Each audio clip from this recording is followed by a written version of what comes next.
신약 성경 312면입니다.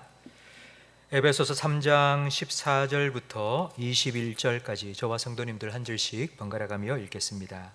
이러므로 내가 하늘과 땅에 있는 각 족속에게 이름을 주신 아버지 앞에 무릎을 꿇고 비노니 그의 영광의 풍성함을 따라 그의 성령으로 말미암아 너희 속사람을 능력으로 강건하게 하시오며 믿음으로 말미암아 그리스도께서 너희 마음에 계시게 하옵시고 너희가 사랑 가운데서 뿌리가 박히고 터가 굳어져서 능히 모든 성도와 함께 지식에 넘치는 그리스도의 사랑을 알고 그 너비와 길이와 높이와 깊이가 어떠함을 깨달아 하나님의 모든 충만하신 것으로 너희에게 충만하게 하시기를 구하노라.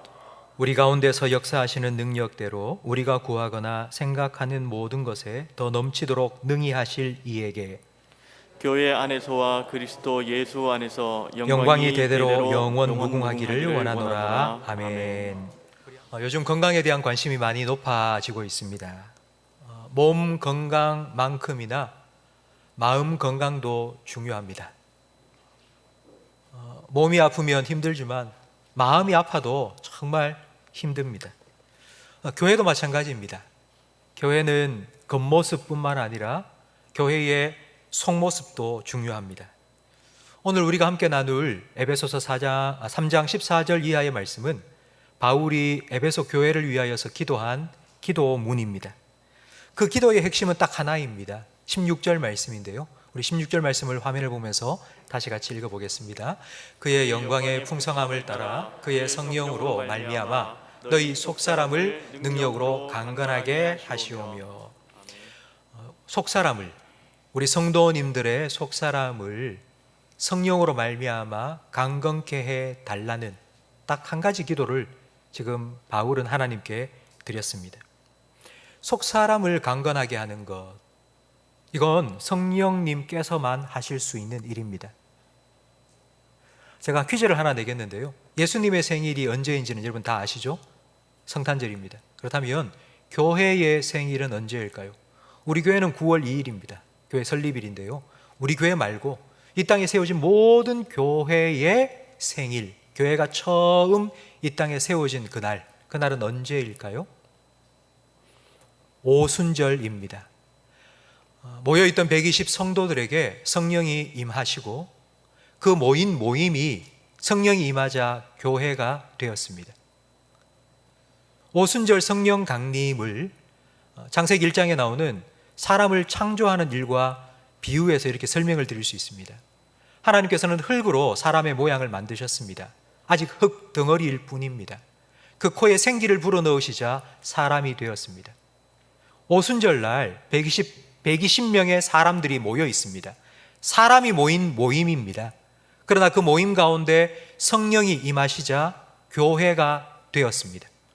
성령이 계시지 않으면 우리도 인간의 모임일 뿐입니다. 성령이 함께 계시기 때문에 우리는 인간의 모임이 아니라 주님의 몸된 교회가 되는 것입니다. 우리 그리스도인들은 성령이 없이는 그리스도인답게 살 수 없습니다. 성령이 없이는 교회는 교회가 될 수 없습니다. 그래서 바울은 성령으로 말미암아 너희 속사람이, 우리 성도님 한 분 한 분의 속사람이 강건하게 되게 해달라고 기도한 것입니다. 우리 그리스도인들에게 일어나는 여러 가지 많은 일들, 그게 가정의 일이든지 직장 일이든지 개인적인 일이든지 간에 우리 그리스도인들이 살아가면서 겪는 모든 일은 다 영적인 일입니다. 그걸 문제가 생겼을 때 먼저 사람 찾아가고 사람 만나고 해결하려고 하는 것이 아니라 우리는 먼저 기도해야 합니다. 교회 안에서 일어나는 일들도 많이 있습니다. 교회에 문제가 생겼을 때 사람 모아서 대책위원회 만들고 회의해서 그 문제를 해결할 것이 아니라 먼저 기도해야 됩니다. 왜냐하면 교회는 영적인 공동체이기 때문입니다. 질병을 치료하는 두 가지 방법이 있습니다. 두 가지는 뭔고 하니 증상치료와 원인치료입니다. 증상치료는 그 병 때문에 생긴 통증을 완화시켜 주는 것입니다. 진통제를 먹는다든지 아니면 항생제를 투여한다든지, 이게 증상치료입니다. 그런데 증상치료를 아무리 한다고 해서 병이 낫는 것이 아닙니다. 그냥 병을 조금 완화시켜 줄 뿐입니다. 진짜 병을 고치기 위해서는 원인치료가 되어야 합니다. 이 병의 원인이 무엇인지를 알고 그 원인을 수술해내든지 그 원인을 치료해야지만이 병이 나을 수 있습니다. 한 가지 예를 들어 보겠습니다. 한 분이 길을 가다가 어디에 툭 부딪혔는데 팔이 뚝 부러졌습니다. 병원 가서 깁스를 했습니다. 또 집에서 툭 주저앉았는데 다리가 뚝 부러졌습니다. 그래서 병원 가서 수술을 받으셨습니다. 깁스를 하고 수술을 하는 것, 부러졌으니까 치료를 잘 한 것입니다. 그러나 왜 뼈가 자꾸 툭툭 부러질까요? 그 이유는 골다공증 때문입니다. 그래서 골다공증을 치료하는 약을 계속 먹음으로 뼈를 튼튼하게 만들어야지 그와 같은 일이 생기지 않고 근본적으로 치료가 될 수 있습니다. 신앙생활도 마찬가지입니다. 우리가 신앙생활을 해나가면서 우리가 자꾸 우리의 외적인 모습, 외형적인 것에 신경을 쓰고 관심을 가지면 어느 순간 우리 영적인 골다공증이 찾아옵니다. 겉으로는 번지르르한데, 겉으로는 아무 문제가 없는 것처럼 보이는데 속은 텅 비어 있게 됩니다. 그렇기 때문에 성령으로 말미암아 우리의 속사람이 강건하게 해달라는 기도는 너무나도 중요한 기도입니다. 속사람이 강건하면 그 속사람의 강건함이 밖으로 드러납니다. 이걸 우리는 건강이라고 표현합니다. 속사람이 강건해야지 우리의 겉사람도 건강한 모습으로 성장할 수 있습니다. 그렇다면 성령의 능력으로 우리의 속사람이 강건하게 된다는 것은 어떤 것일까요?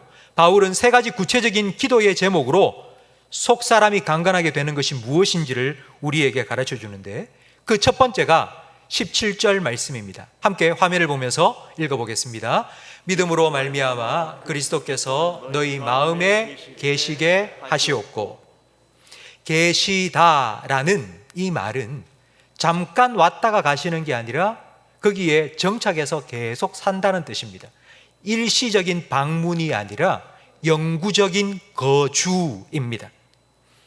예수님께서는 내가 세상 끝날까지 너희와 항상 함께 있으리라 약속해 주셨습니다.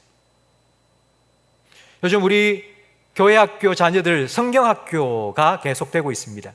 여러분, 우리 교회학교 자녀들 붙잡고 한번 물어보세요. 예수님 어디 계시니 물어보면 아이들이 다 압니다.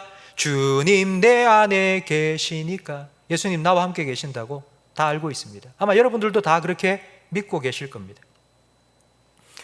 그런데 이런 기도가 필요할까요? 믿음으로 말미암아 그리스도께서 내 마음에 계시게 해달라는 기도가 필요할까요? 네, 필요합니다. 그 이유는 예수님께서 하신 약속을 자꾸 깜빡깜빡 까먹기 때문이 아니라 우리가 예수님께서 해주신 이 약속을 자꾸 잊어버리기 때문입니다.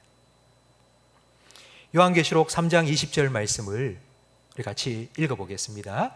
볼지어다 내가 문 밖에 서서 두드리노니 누구든지 내 음성을 듣고 문을 열면 내가 그에게로 들어가 그와 더불어 먹고 그는 나와 더불어 먹으리라. 아멘. 여러분, 이 말씀을 읽으실 때 어떤 느낌이 드셨습니까? 은혜롭지 않습니까? 예수님께서 내 문을 두드리고 계신다. 내가 문을 열면 예수님 들어오셔서 나와 함께 먹고 마신다. 오, 주님 감사합니다. 은혜롭죠? 그런데 이 말씀은 위험하고 심각한 말씀입니다. 왜냐하면 요한계시록 3장 20절 말씀은 라오디게아 교회에 주신 말씀이기 때문입니다. 이 말씀을 교회에 주셨다는 것을 생각하고 다시 한번 보십시오. 볼지어다 내가, 예수님이 어디에 있습니까? 문 밖에 있습니다. 교회 안에 예수님이 계시지 않아요. 그런데 아무도 눈치채지를 못해요. 예수님 어디 계시지? 밖에 계시네. 문 열어서 들어오세요, 들어오세요. 이래 주기를 예수님은 기다리고 계시는데 아무도 그렇게 하질 않는 겁니다.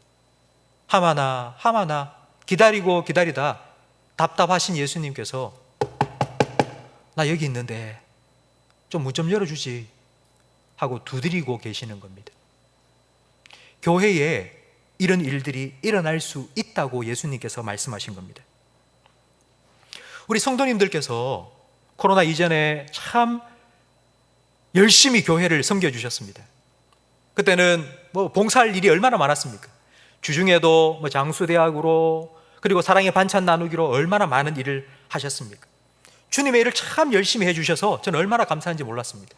그런데 주님의 일을 하면서 열심히 하고 바쁘게 하고 난 이후에 주님의 일을 한 기쁨과 감사가 있어야 되는데 그렇지 못하는 경우도 종종 있었습니다. 섭섭한 마음이 들기도 하고 시험에 들기도 하고. 그런 일이 있는 이유는 내가 지금 주님의 일을 하고 있는데 주님과 함께 하지 않았기 때문입니다. 코로나 기간의 유익 중에 하나가 저는 사역을 잠시 멈춘 것이라고 생각합니다. 하나님께서는 잠시 사역을 멈추는 기간을 우리에게 허락하셨습니다. 왜냐하면 주님을 위하여서 하던 일을 내려놓고 주님과 함께 할 시간을 주시기 위해서입니다. 그렇다면 예수님과 함께 한다는 것이 어떤 의미일까요? 예수님과 늘 동행한다는 것이 어떻게 가능할까요? 우리는 늘 주님과 함께, 주님과 동행해야지 그런 말을 많이 하지 않습니까? 그런데 예수님은 우리와 함께 계시지 않습니다. 그러니까 이 말은 예수님께서 부활 승천하시기 때문입니다. 우리가 직접 예수님을 눈으로 보고 손으로 만질 수 없습니다. 그런 예수님과 우리가 어떻게 함께 동행할 수 있을까요? 예수님께서 승천하시기 전 성령을 보내주시겠다고 약속하셨습니다. 성령은 보혜사입니다. 성령은 헬퍼, 도우미입니다. 예수님께서 이 땅에 계실 때는 도움이 필요할 때 예수님 찾아가서 예수님의 도움을 받으면 됩니다. 근데 예수님이 승천하시고 난 후에는 예수님 대신해서 우리를 도와줄 수 있는 성령님을 우리 각자에게 보내어 주셨습니다. 성령님께서 우리 가운데 거하시면서 우리를 어떻게 도와주시는지를 요한복음 14장 26절은 이렇게 말씀하고 있습니다. 함께 읽겠습니다. 보혜사 곧 아버지께서 내 이름으로 보내실 성령, 그가 너희에게 모든 것을 가르치고 내가 너희에게 말한 모든 것을 생각나게 하리라. 아멘. 성령님께서는 우리를 어떻게 도우시는가 하면 예수님께서 해주신 약속의 말씀을 계속 생각나게 해주시는 거예요. 내가 너와 함께 하겠다 하신 그 말씀을 계속 생각나게 해주셔서 우리가 예수님과 동행할 수 있도록 도와주십니다. 그게 성령님께서 우리를 도우시는 방식입니다. 성도 여러분, 성령은 성경 말씀을 통해 일하십니다.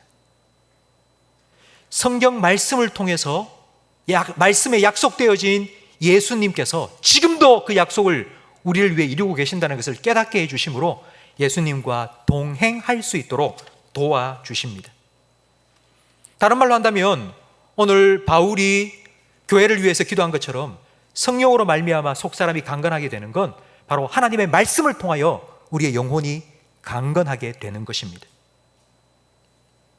제가 여러분에게 말씀 읽으세요, 말씀 잘 들으세요, 말씀 묵상하세요 라고 입이 닳도록 말씀드리는 이유가 바로 이것 때문입니다. 디모데전서 3장 15절 말씀에 보면 하나님의 교회는 진리의 기둥과 터라고 말씀하십니다. 저는 우리 교회가 하나님의 말씀, 진리의 말씀에 기초를 든든히 두고 그 말씀으로 든든히 세워져 가는 교회가 되기를 간절히 바랍니다. 그래서 여러분에게 하나님 말씀 읽으세요, 하나님 말씀 묵상하세요, 하나님 말씀 들으세요. 그리고 오늘 주보에 보면 70주년 기념 필사 성경 쓰기를 하자고 제가 나누어 드렸습니다. 여러분 한 분 한 분이 성경 전체를 다 쓴다는 말이 아닙니다. 우리 성도님들이 성경 전체를 똑같이 나누어서 한 분이 4장씩, 한 분이 5장씩 성경을 쓰고요, 그걸 다 가지고 와서 이만큼 제본을 해서 이 앞에다가 전시를 해 두겠습니다. 그렇게 하려고 하는 이유가 바로 이것 때문입니다. 우리 교회가 벽돌 한 장 한 장 쌓아서 교회가 된 것처럼 여러분이 성경 한 장 한 장을 여러분 손으로 직접 써서 그렇게 진리의 기둥과 터인 교회로 세워나가기를 바라기 때문입니다. 여러분 그런 마음으로 성경 필사 쓰기에 함께 동참해 주시기를 바랍니다. 저는 우리 모든 성도님이 성경의 사람이 되고 말씀의 사람이 되고 성령의 사람이 되기를 간절히 바랍니다. 성령님께서 말씀을 통하여 역사하셔서 여러분의 속사람을 날마다 강건케 하기를 주님의 이름으로 축원합니다. 아멘. 건강한 교회를 위한 첫 번째 기도는 성령께서 말씀을 통하여 예수님께서 여전히 나와 함께 하신다는 것을 기억하고 동행하도록 하는 기도였다면, 두 번째 기도는 그 예수님과 함께 동행하면서 그 예수님의 사랑을 알고 그 예수님의 사랑에 뿌리가 깊이 내리고 터가 굳건하게 서기를 위하는 기도입니다. 예수 동행에서 예수 사랑으로 연결되고 있습니다. 근데 이건 당연한 건데, 우리가 예수님과 함께 있어야지 예수님의 사랑을 알고 그 예수님의 사랑을 더 깊이 알아갈 수 있기 때문입니다. 나무는 뿌리가 없이 살 수 없습니다. 뿌리가 깊어야지만이 나무는 살 수 있고 열매 맺을 수 있습니다. 집은 기초가 든든해야지 설 수 있습니다. 2층, 3층 올릴 수도 있습니다. 교회의 뿌리, 교회의 기초는 그리스도의 사랑입니다. 다르게 표현하면 교회의 기초는 바로 십자가입니다. 저는 그래서 교회를 생각하면 교회는 세상의 나무처럼, 세상의 집처럼 밑으로 뿌리를 내리고 밑에 기초가 있는 게 아니라 십자가가 달려있는 하늘의 기초를 두고 하늘의 뿌리를 둔 그와 같은 곳이라고 저는 생각합니다. 교회는 십자가가 제일 꼭대기에 서 있습니다. 그 십자가를 통하여 하나님께 뿌리 내리고요, 내린 게 아니라 올리고요, 그 하나님으로부터 흘러내려오는 은혜와 하나님의 사랑을 우리 성도들에게 공급해주는, 바로 거꾸로 서 있는 나무, 거꾸로 서 있는 집, 그것이 바로 교회입니다. 우리 기독교의 핵심은 사랑이라는 것을 우리는 너무나도 잘 알고 있습니다. 우리만 아는 게 아니라 세상 모든 사람들도 기독교는 사랑의 종교라는 걸 다 알고 있습니다. 그런데 여러분, 사랑에 대해서 알고 있는데 여러분 정말 사랑하고 계십니까? 이론적으로는 사랑을 알고 있는데 실제 사랑하고 계십니까? 우리가 실제 사랑하지 못하는 건 그 사랑을 경험하고 체험하지 못했기 때문입니다. 예수님께서는 우리가 사랑을 직접 경험하고 체험할 수 있도록 우리에게 교회를 주셨습니다. 예수님의 12제자의 모임을 한번 생각해 보십시오. 3년 동안 예수님과 함께 먹고 자고 함께 생활했습니다. 그 3년 동안 12제자들의 모습은 어떠했을까요? 정말 사랑이 뚝뚝 흘러 넘쳤을까요? 그렇지 않습니다. 3년 동안 제자 훈련 졸업하는 그 졸업식까지 제자들은 서로 싸웠습니다. 내가 네보다 더 높아, 내가 예수님 우편에 앉을 거야, 막 싸웠습니다. 다툼, 갈등 끊임없이 일어났습니다. 왜 예수님께서는 다툼과 갈등이 끊이지 않는 그런 모임에 우리를 불러들인 걸까요?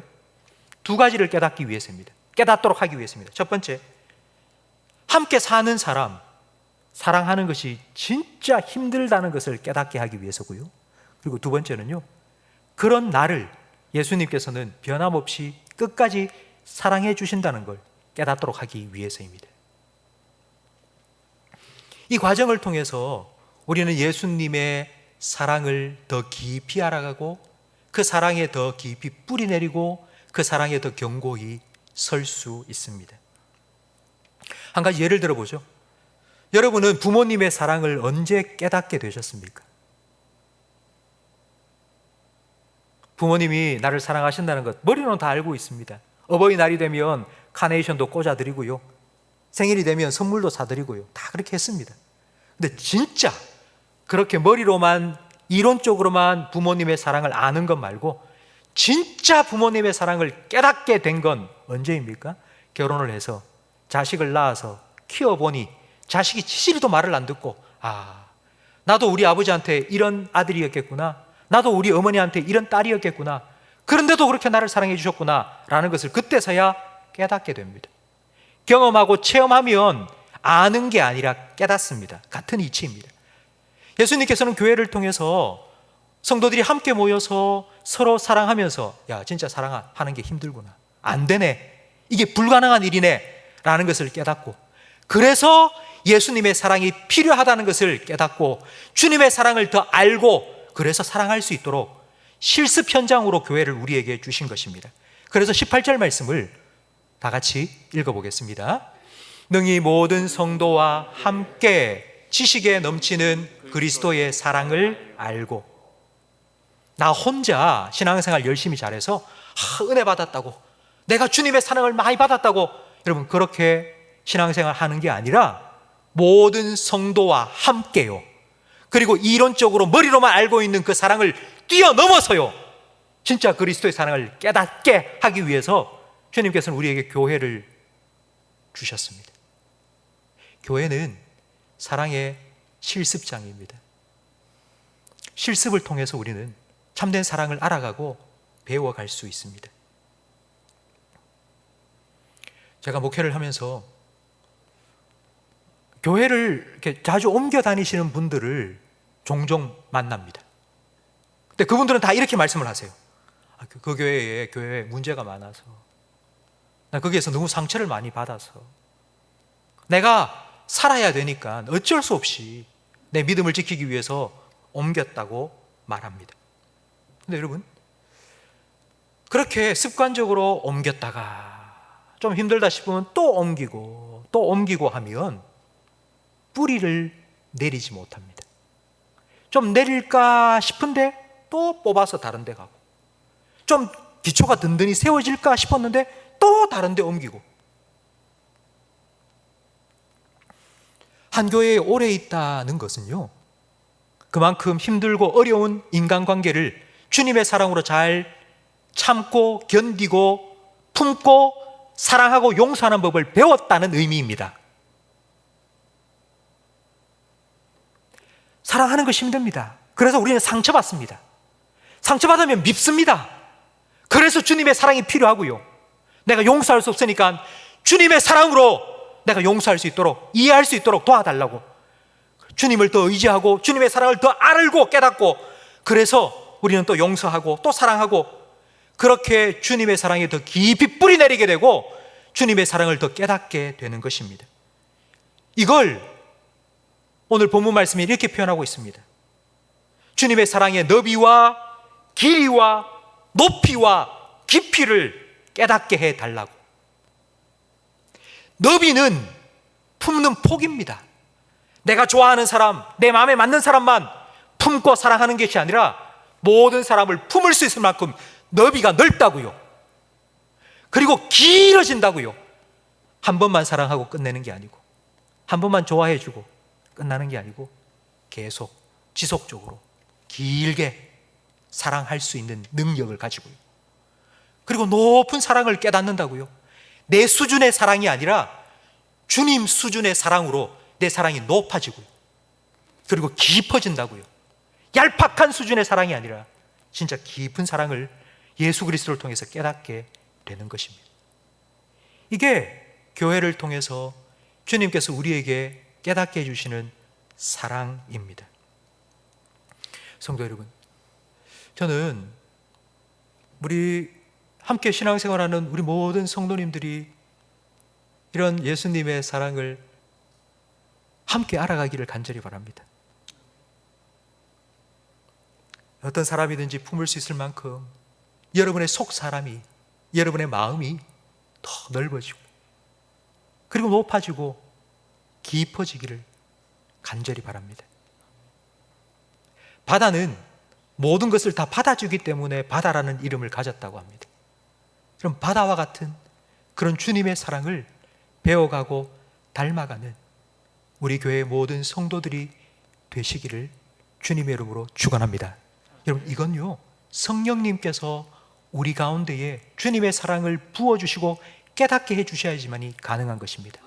내가 애써서 내가 누구를 사랑해야지, 내가 누구를 용서해야지, 내 힘으로 내 능력으로 될 수 없습니다.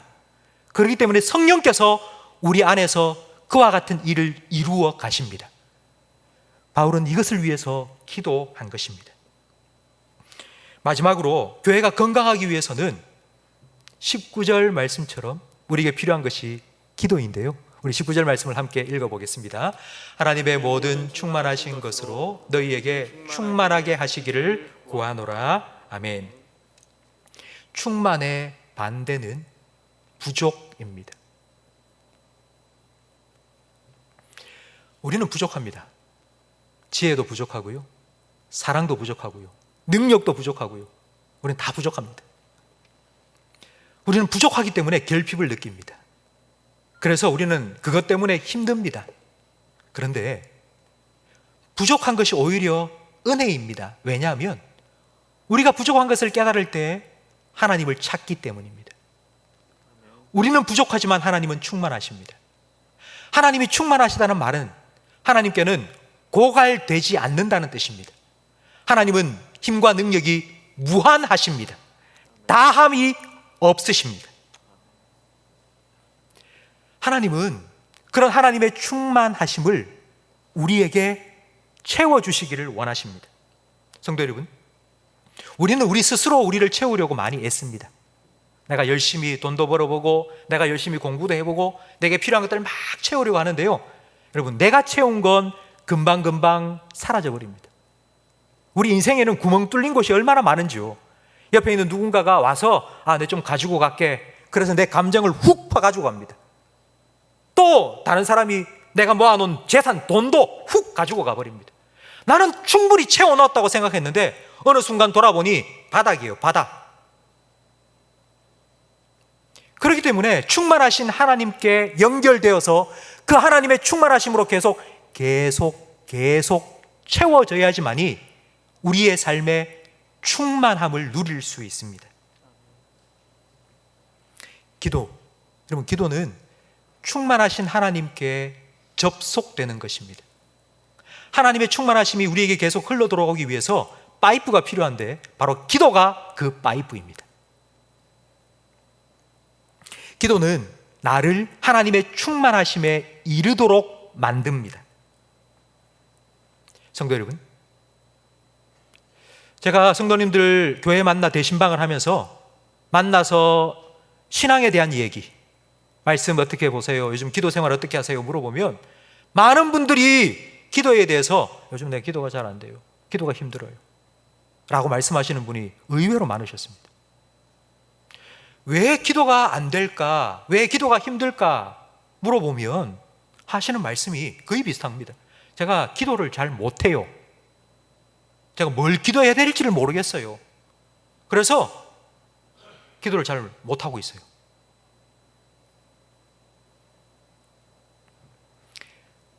여러분 잘 들으세요. 기도를 잘하고 못하고는 중요한 것이 아닙니다.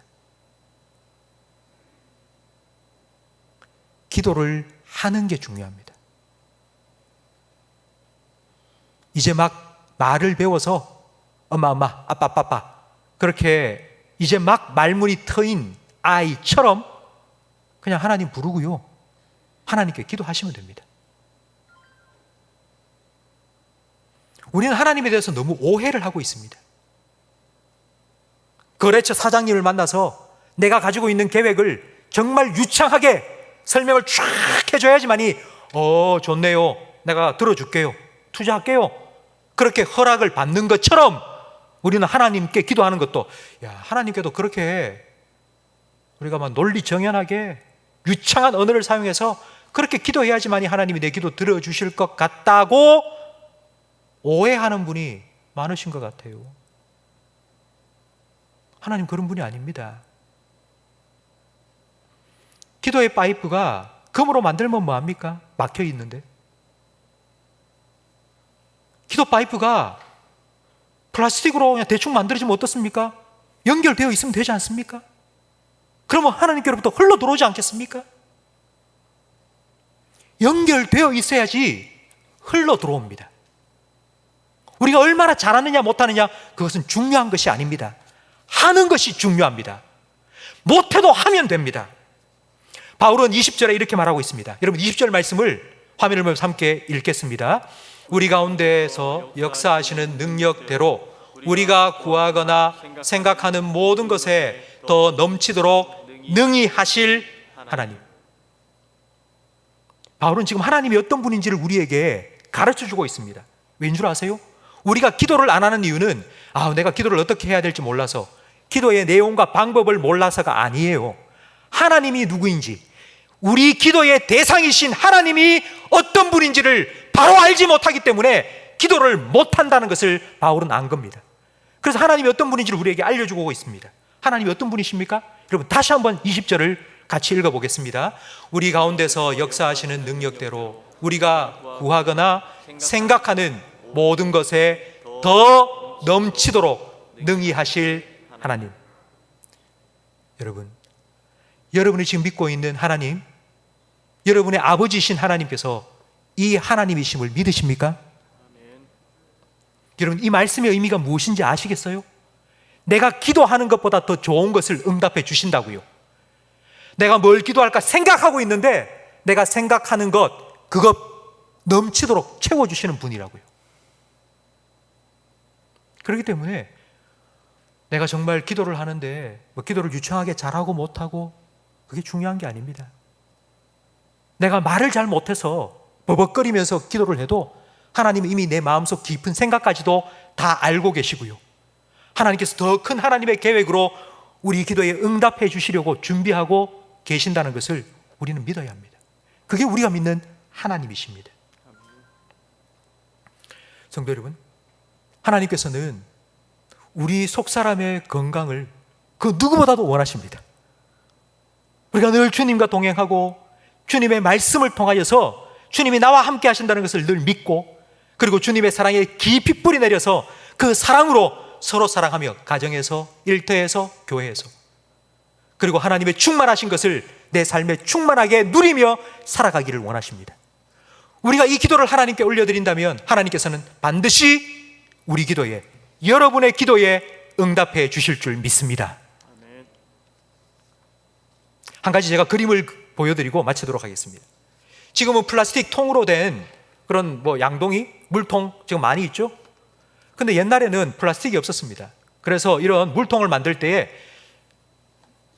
나무 좁게 잘라서 그걸 이어 붙여서 둥그렇게 물통을 만들었습니다. 근데 하나는 물통의 높이가 똑같습니다. 물통의 높이가 똑같은, 나무의 높이가 똑같은 저 물통은 끝까지 채울 수 있습니다. 그런데 한 물통은 물통의 나무의 높이가 다릅니다. 높은 물통도 있지만 낮은 물통도 있습니다. 그렇다면 저렇게 높이가 다른 물통에 물을 부으면 어디가 한계점일까요? 제일 높은 곳일까요? 제일 낮은 곳일까요? 제일 낮은 곳이죠. 당연하죠. 제일 낮은 곳으로 다 빠져나가 버리고 맙니다.